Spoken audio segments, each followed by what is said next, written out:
À chaque fois que nous ouvrons la barrière, nous informons l'armée. C'est une barrière de sécurité toujours active. Elle est ici depuis les années 70 et depuis, toutes les activités touristiques ici sont gérées conjointement. Mais elle reste possible.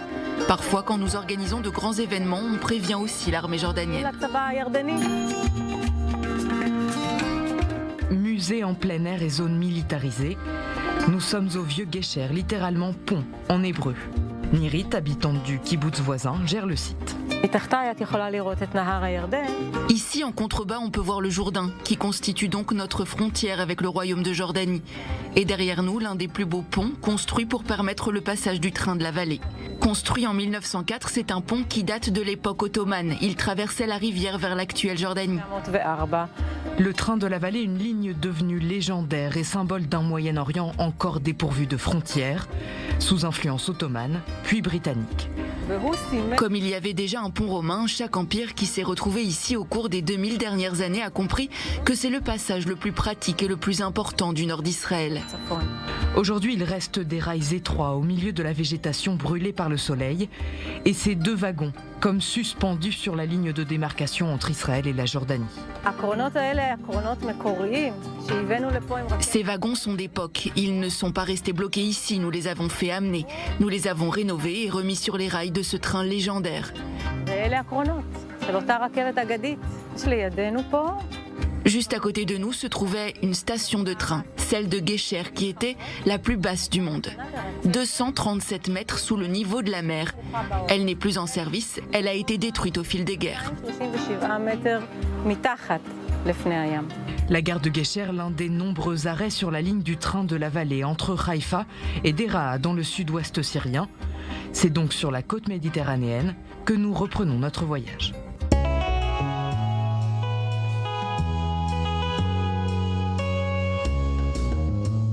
Au début du XXe siècle, c'est de Haïfa, alors simple petit village de pêcheurs, que par le train de la vallée. Cette ligne n'est en fait que le dernier ajout d'un immense complexe ferroviaire qui traverse toute la région, le Hedjaz.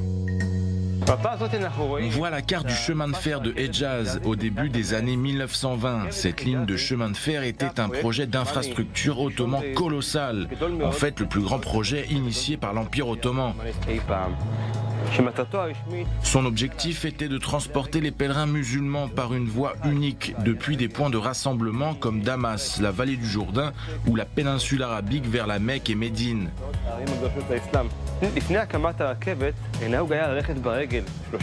Avant, les pèlerins faisaient le voyage à pied pendant 3, 4, voire 5 semaines. Le train a évidemment considérablement réduit le temps du trajet de plusieurs semaines à environ 3 jours et demi. Ainsi naît un immense réseau de 1700 km de rails. Il traverse les actuels territoires israéliens, syriens, jordaniens et saoudiens.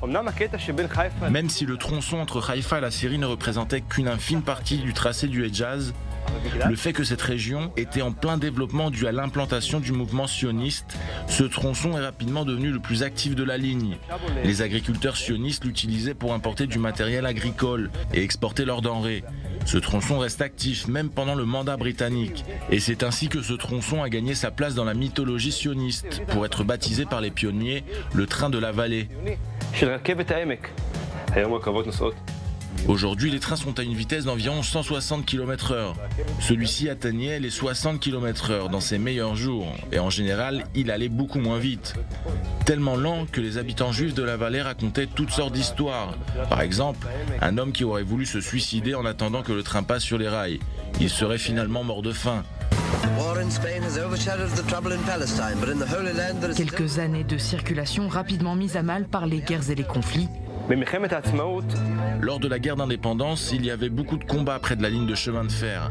Encore une fois, les forces juives comprenaient que cette ligne pouvait être utilisée par leurs ennemis pour avancer en territoire israélien. À Guécher, justement, où commençait notre récit, les habitants du kibboutz voient en 1948 les armées ennemies arriver. Ils feront finalement sauter le pont du train de la vallée pour contenir leur avancée. Des affrontements ont éclaté, ce n'était pas l'armée ici, seulement des civils, les membres du kibboutz Guécher, des gens très jeunes, tout juste parents. Ils ont compris quelle serait leur mission, ils sont restés et se sont battus. L'époque des empires révolus, le jeune Israël devient un État acculé entre voisins ennemis. Des frontières quasi hermétiques s'érigent, désormais impossible ou presque de quitter le pays par voie terrestre. On aurait pu croire alors que le Moyen-Orient entrait dans une ère de contact ferroviaire. Il y a eu des efforts, des tentatives de préserver ces réseaux. Mais les évolutions politiques, les rivalités entre les peuples de la région ont rapidement mis fin à ces espoirs et signé le démantèlement du réseau de trains jusqu'à aujourd'hui. En Israël, l'État a ensuite rénové une partie de la ligne pour y faire circuler un train rapide. On espère que dans un avenir proche, des trains venant de Jordanie pourront arriver jusqu'au port de Haïfa et inversement. Ça pourrait être bénéfique non seulement pour la Jordanie, mais aussi pour ses voisins. Dans les années 60 ou encore dans les années 2000, régulièrement, des projets de résurrection du train de la vallée reviennent sur le devant de la scène. Projets jusqu'ici jamais véritablement menés à bien.